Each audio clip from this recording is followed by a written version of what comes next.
Hello, this is retired Marine Colonel Walt Ford, editor, Leatherneck magazine. I'm here to talk to you a little bit about our digital edition for October. First, I want to bring you up to speed. We've changed the format of our digital magazine. We've tried to make it much more easy to navigate through, plus provide us the opportunities to add more easily additional content like videos, audio, and certainly photo slideshows, which we've been using in the past. Look for those little icons that says Leatherneck on the web, and you can click on that and you'll see more content. So let us hear from you. Let us hear what you think about it. When you go to the digital edition, there's a welcome page. It'll give you our email address so you can give us your thoughts on this new digital edition format for Leatherneck Magazine of the Marines, your magazine of the Marines. The October issue, we think, has a pretty good mixture of history and current operations. We want to thank the Public Affairs Office out at 1st MEB, Marine Expeditionary Brigade, for their article on Javelin Thrust 2012. It's a very large-scale exercise, one of the biggest exercises the Corps has been involved in since 2001 and 9/11. The 1st Marine Expeditionary Brigade brought in reserves, brought in Canadian forces, and exercised out in 29 Palms, California. When you read that article, Javelin Thrust 2012, we have additional content on the digital issue for you to click on and see photo slideshows, see more of what's happening, particularly about the Marine Reserves and their large participation in this major exercise. We add to that an article on the Code Talkers. Two of the Code Talkers visited Marine Corps Air Station Yuma. One of the young Marine Lance Corporals there jumped on the opportunity and did an article, very good, historical perspective, and bringing it up to speed today.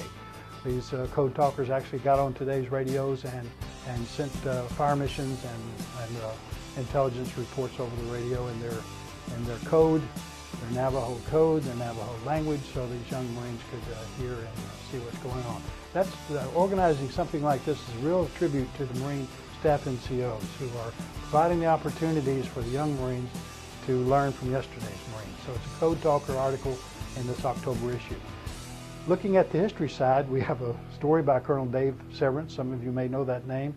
He was the Easy Company 2nd Battalion 28th Marines commander who sent the patrol to the top of Mount Suribachi on the 23rd of February. But he was a Marine Raider, a Marine Paramarine, a paratrooper before that. And he's got an article called Dr. Chocolate. And this PhD came to the Paramarines and did some tests on those Marines with a 1-bar, 1-meal ration, very light to lighten the load for our Marine Raiders and paratroopers in World War II. It's a good article, kind of whimsical, but I think you'll enjoy it. Then I guess the best historical feature is one on Pete Ortiz. Now that Marine may not be well known to most of you watching this video, but he should be. So read this article by Laura Holman Lacey. It's a very good article, and it talks about Pete Ortiz, who was a Marine seconded to the OSS in World War II in Europe. Union 2 was a big exercise. Now this particular Marine was POW twice. He was a French Foreign Legionnaire. He was a race car driver. He was an iconic Marine, one like you'll never see again. And we're pleased that we're able to present this to you. It's foreshadowing the publication of a book on the life of Pete Ortiz by the author Laura Holman Lacey. And you may recall she wrote the book Stay Off the Skyline. She's the historian for the 6th Marine Division. I think you'll like that. We have a lot more to offer to you. We certainly present this month's update on what's going on in Afghanistan. There's still a war going on. There's still Marines fighting and dying, and they're still working really hard to transition the forces and the operations to the Afghans. So read War on Terror this month for our perspective on what's going on out there. Also, October marks the 60th anniversary of the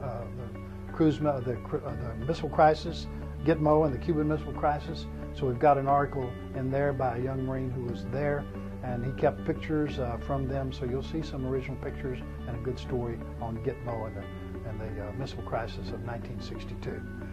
So anyway, let us hear from you about this.